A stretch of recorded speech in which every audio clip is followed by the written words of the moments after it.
Salam dostlar, gəlin sizinlə bugün filtr haqqında danışaq. Taksitdən necə istifadə edə bilərik filtri?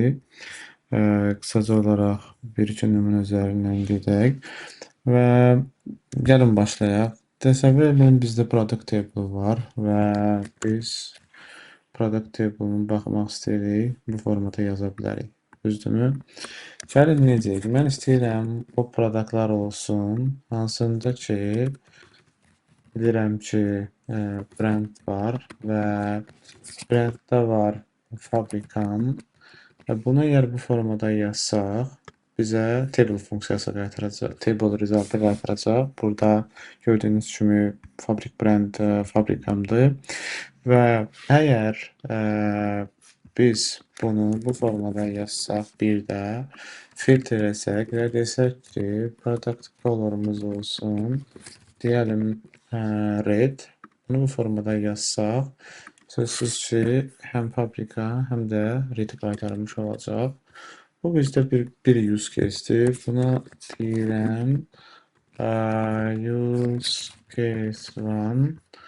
İkinci bir use case göstərəcəm. Məndə ən sistemə vasitəsi use case 2. Biz bunu əslində bu formada yaza bilərik ki, məsələn, product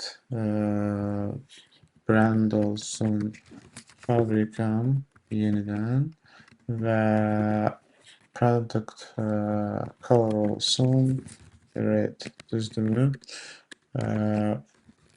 Burada əgər mən yenidən return edib qaytarsam, table resultı qaytaracaq və üçüncü bir use case ondan ibarətdir ki, biz yenidən istəsək use case 3. Biz burada necə edə bilərik? Bildiyimiz kimi belə bir tablan persatdan istifadə etmək olar. Məsələn, red olsun və belə end formasında product'a brand versəm, yenidən yazsam fabrikam. Bu da mənə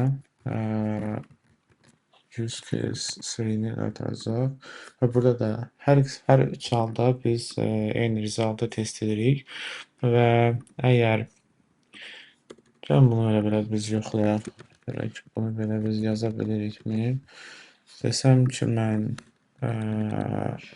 row desəm use case 1 case 1 gəlin bunu belə bir row'unu hesablayaq, test eləmək üçün, validate eləmək üçün daha doğrusu use case 1 gəlin yerlərini də kopyalayaq bura use case 2 use case 2 use case 3 use case 3.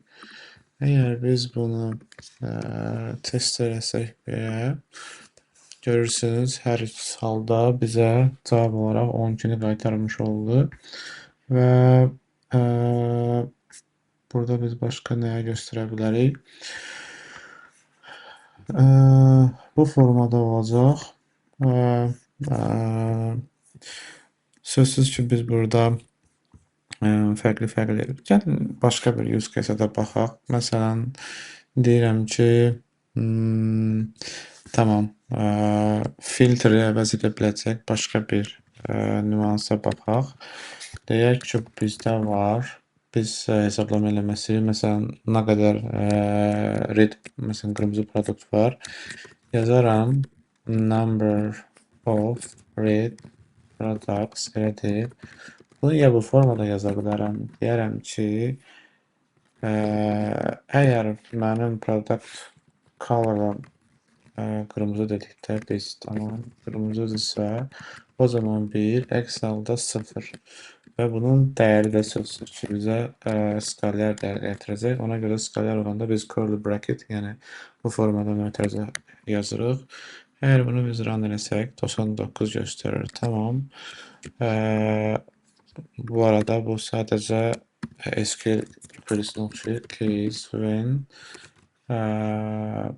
product color bərabərsə red,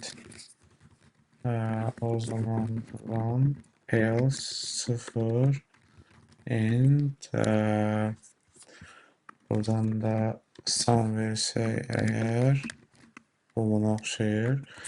As none of red products buna bənzəyir. Tamam. Biz bunu bu formada da yaza bilərik əslində. Desəm ki, mən buna adlandırma verək result.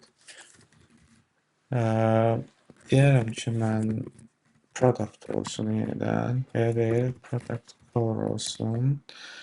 Və həmin o product color olsun red. Belə deyil. Və buradan mən əgər row-nu qoysam, burada niyə control yazırıq? Çünki biz burada adlandırma verdik. Label, yəni red olduğu halda 1 olsun, eksi halda 0 olsun. Label elədiyimizə görə həmən SumX rəqəm olaraq onları cəmləyə bilir. Burada control verəcək, çünki bu bizə buradan table funksiyası table resultı qayıdır və onu biz ancaq xarakter formatında olduğuna görə redlər onu biz control-dan istifadə edərək tapırıq. Burada əgər mən return eləsəm, result eləsəm və buradan sözsüz ki, mən Scalar value qaytardığına görə curly bracket qoyacam. Yenə də bu 99. Fikir verirsə, bu da hər ikisi bizə qaytardı. Hər ikisi qaytardı 99. Yəni qırmızı məhsullarımızın sayı 99-dur. Beləlik, bu qədər. Gələn mövzularda istədiyiniz mövzular varsa şərh bölməsində qeyd edə bilərsiniz. Həmən onlar üzərində işıqlandırma eləyə bilərəm. Beləlik, bu qədər. Sağ olun.